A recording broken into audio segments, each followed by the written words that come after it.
जय माता दी। मेरे सभी प्यारे दोस्तों, मैं लक्ष्मी शर्मा बड़ों को चरण स्पर्श, छोटों को प्यार और बराबर वालों को दिल से नमस्कार करती हूँ। आज आप सभी सुनेंगे श्रीमद् भगवत गीता का 10वां अध्याय। सभी प्रेम से बोले श्री कृष्ण भगवान की जय हो। श्री कृष्ण भगवान बोले, हे महाबाहो, और भी मेरे कल्याणकारक वचन सुनो। तुम पर मेरी अत्यंत प्रीति है, अतः एवं तुम्हारे कल्याण के लिए कहता हूँ।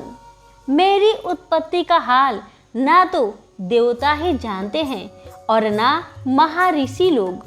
मैं ही देवों और महर्षियों का आदि कारण हूँ।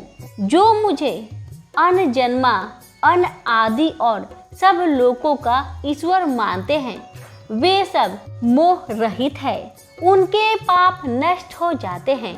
बुद्धि, ज्ञान, क्षमा, सत्य, दम, सम, दुख, सुख, जन्म, मरण, भय, अहिंसा, ममता, संताप, तप, दान, यश, अपयश इत्यादि जो अनेक प्रकार के भाव हैं, वे सब मुझसे उत्पन्न होते हैं। 7 महर्षि और उनके पहले 4 मनुष्य मेरे मन से उत्पन्न हुए। जो मनुष्य मेरी इस विभूति को भली भांति जानते हैं, वे निश्चय लोक से सिद्ध होते हैं। इसमें कोई संदेह नहीं है। यह जानकर कि मैं ही सबको उत्पन्न करता हूँ और मुझसे ही सबकी प्रकृति होती है। विवेकी प्राणी मेरी उपासना करते हैं। वे मुझ में अपने चित्त और प्राणों को लगाकर एक दूसरे को समझाते हुए भजन करते सदा संतुष्ट और सुखी रहते हैं। चित्त को सावधान करके प्रीतिपूर्वक भजन करने वालों को मैं ऐसा बुद्धि योग देता हूँ जिससे वे मुझे प्राप्त कर लेते हैं। उन पर अनुग्रह करके मैं उनकी बुद्धि में स्थित हो देदीप्यमान ज्ञान देता हूँ। अर्जुन ने कहा, आप पर ब्रह्मा हो, परम धाम हो, परम मित्र, अचल और दिव्य पुरुष हो, आदि देव को अनजन्मा हो, सन्यासी हो। तुमको सब ऋषि, देव ऋषि, नारद, असित, देव यज्ञ और व्यास जी भी ऐसा कह गए हैं और स्वयं में वह तुम भी कह रहे हो। हे केशव, जो तुमने मुझसे कहा है सो सब सत्य मानता हूँ। हे भगवान, देवता और दानव इन दोनों ने ही तुम्हारे रूप को नहीं जाना है। हे सब जीवों के उत्पन्न करने वाले भूतेश, हे देव, हे जगतपते, हे पुरुष उत्तम, आप स्वयं ही अपने को जानते हैं। अतः आप अपनी सब दिव्य विभूतियों का हाल पूर्णतया वर्णन कीजिए, जिनके द्वारा आप इन सब लोकों में व्याप्त हो रहे हैं। चिंतन करता हुआ मैं आपको किस प्रकार से जान सकता हूँ? आपका ध्यान किन किन भावों से करना उचित है? हे जनार्दन, कृपया अपनी माया और विभूतियों को विस्तार से कहिए। इस अमृत रूपी आपकी वाणी को सुनने से मेरा मन तृप्त नहीं होता। श्री भगवान जी बोले, मेरा विस्तार तो अनंत है, तो भी मुख्य मुख्य विभूतियों को मैं तुमको सुनाता हूँ। हे गुणाकेश, समस्त भूतों के अंत कारण में रहने वाली आत्मा मैं ही हूँ। मैं ही उनका आदि मध्य अंत हूँ। मैं ही आदित्यों में विष्णु, प्रकाश को मैं अनेक किरणों से भूषित, सूर्य मरुदगणों में, मरीच नक्षत्र में चंद्रमा मैं ही हूँ। मैं वेदों में सामवेद, देवों में विष्णु, इंद्रियों में मन और धित मात्रा में चैतन्य मैं ही हूँ। रुद्रों में शिव, यक्षों में कुबेर, अष्ट बासुओं में अग्नि और पर्वतों में स्वयंभू मैं ही हूँ। हे पार्थ, पुरोहितों में बृहस्पति, सेनापतियों में स्कंद और जलाशयों में समुद्र मैं ही हूँ। महर्षियों में भृगु बानी मैं ही हूँ, अक्षरों में ओंकार, यमों में जम और अस्थावरों में हिमालय मैं ही हूँ। वृक्षों में पीपल, देव ऋषियों में नारद, गंधर्वों में चित्ररथ, सिद्ध में कपिल मुनि, वेदों में अमृत से उत्पन्न चेसरवा, गजेंद्रों में एरावत और मनुष्यों में राजा मैं ही हूँ। धातुओं में वज्र, गौओं में कामधेनु, प्रजा की उत्पत्ति करने वालों में कामदेव और सर्पों में वासुकी मैं ही हूँ।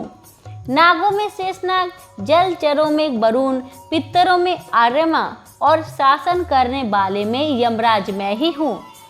शुद्ध करने वालों में वायु, शस्त्रधारियों में राम, नदियों में गंगा मैं ही हूँ। हे अर्जुन, मैं सब प्राणियों का आदि मध्य, विद्याओं में अध्यात्मक विद्या और वाद विवादों में वाद मैं ही हूँ। अक्षरों में ओंकार, समासों में द्वंद, अक्षय, कोश और 4 मुख वाला ब्रह्मा मैं ही हूँ। सबको हरने वाली मृत्यु, भविष्य में होने वाले पदार्थों की उत्पत्ति, स्त्रियों में कृति, लक्ष्मी बानी, स्मृति, मेधा, धृति और क्षमा मैं ही हूँ। सामवेद में बृहस्पति, छंदों में ज्ञात्री, मास में मार्गशीर्ष और ऋतुओं में बसंत मैं ही हूँ। यादवों में वासुदेव, पांडवों में अर्जुन, मुनियों में व्यास और कवियों में शुक्र मैं ही हूँ। दमन करने वालों में दंड, जय चाहने वालों में नीतु, गृह पदार्थों में मौन तथा ज्ञानियों में ज्ञान मैं ही हूँ। और हे अर्जुन, भूत भाव का जो बीज है वह भी मैं ही हूँ। मेरे अतिरिक्त चराचर भूत कुछ भी नहीं है। हे परतप, मेरी दिव्य विभूतियों का अंत नहीं है। यह विभूतियों का विस्तार मैंने संक्षेप में कहा है। जो वस्तु ऐश्वर्य, मान, शोभ्यमान और यशवान है, उन्हें मेरे ही तेज के अंश से उत्पन्न हुआ जानो। यही जानो कि मैं अपने एक ही अंश में इस संपूर्ण में व्यापक हूँ। अब हम सुनेंगे 10वां अध्याय का महात्म्य। सभी प्रेम से बोले लक्ष्मी नारायण की जय हो। श्री लक्ष्मी नारायण जी बोले, हे लक्ष्मी जी, अब 10वें अध्याय का महात्म्य कहता हूँ, श्रवण करें। बनारस नगर में एक धीरज नाम का ब्राह्मण रहता था। एक दिन शिव जी के एक गण ने उस ब्राह्मण को मरा हुआ पड़ा देखा और फिर शिव जी से जाकर कहा, हे स्वामीन, इसने कौन सा पुण्य किया है जिसे भली जगह मृत्यु पाई है। इसको चारों बातें भली आबनी है।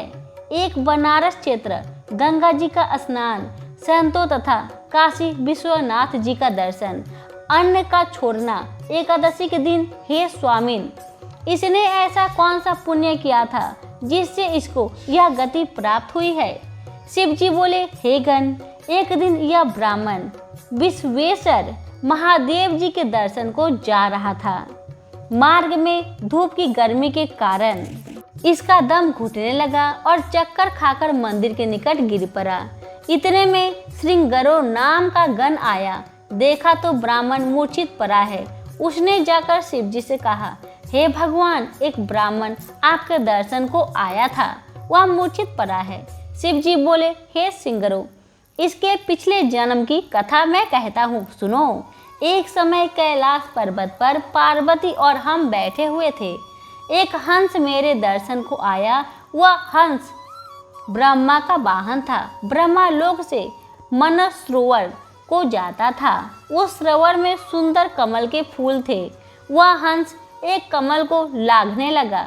उसकी परछाई कमल पर पड़ी तो वह हंस श्याम वर्ण हो आकाश में गिर पड़ा। तब उसी समय उस मार्ग में मेरा गण आया। हंस को गिरा देख गण ने कहा, हे स्वामी, वह हंस आपके दर्शन को आया था, सो श्याम वर्ण होकर गिर पड़ा। गण मेरी आज्ञा से हंस को ले आया। मैंने पूछा, ए हंस, तू श्याम वर्ण क्यों हुआ? हंस ने कहा, मैं आपके दर्शन को आ रहा था।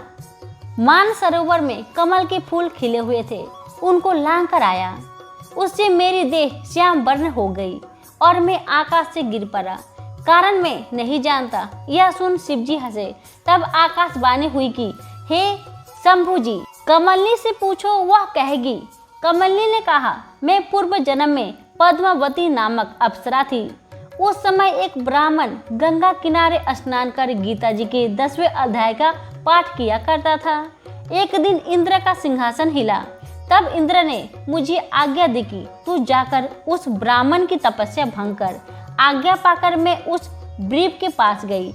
उस ब्रीफ ने मुझे श्राप देकर कहा, हे पापिनी, तू कमलनी हो जा। उसी समय मैं कमलनी हो गई।